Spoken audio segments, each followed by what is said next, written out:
भारतीयों के सफर की लाइफलाइन भारतीय रेल क्या किसी साजिश का शिकार है? क्या बार बार भारतीय रेल को टारगेट किया जा रहा है या फिर रेलवे भारी लापरवाही कर रहा है?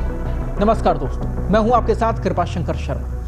ये सवाल इसलिए उठ रहे हैं क्योंकि बैक टू बैक रेल हादसे हो रहे हैं। अब कानपुर हादसे ने इन सवालों को और गहराई दे दी है। मामले की अब जांच शुरू हो गई है।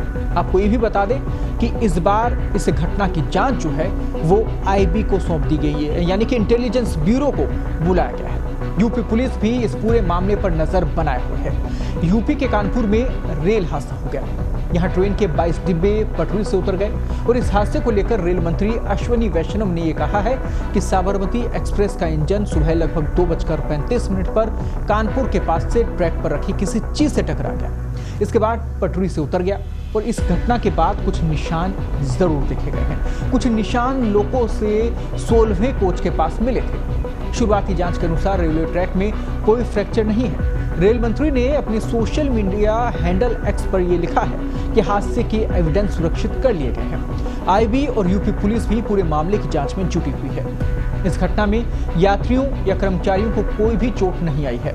पैसेंजर्स के लिए अहमदाबाद के लिए ट्रेन की व्यवस्था भी कर दी गई है। वहीं कानपुर एडीएम सिटी राकेश वर्मा ने कहा कि 22 बोगियां पटरी से उतरी हैं। गनीमत रही कि कोई घायल नहीं हुआ। सभी यात्रियों को बस से वापस स्टेशन भेजा जा रहा है। एक मेमो ट्रेन भी वहां पर आई। किसी तरह से कोई हताहत ना हुआ, यह सबसे बड़ी राहत की बात रही।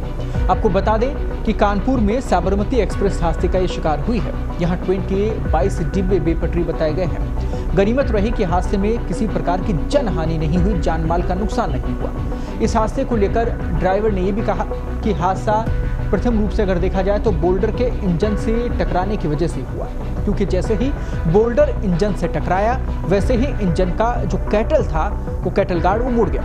उम्मीद करते हैं अगर किसी साजिश के तहत बार बार ये हादसे हो रहे हैं तो सरकार अब इसके खिलाफ कड़ा एक्शन लेगी और दोषियों पर सख्त से सख्त कार्रवाई की जाएगी। अगर साजिश है तो उसका पर्दाफाश होना चाहिए।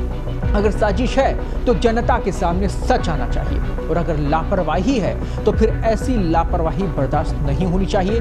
कड़ी से कड़ी कार्रवाई होनी चाहिए।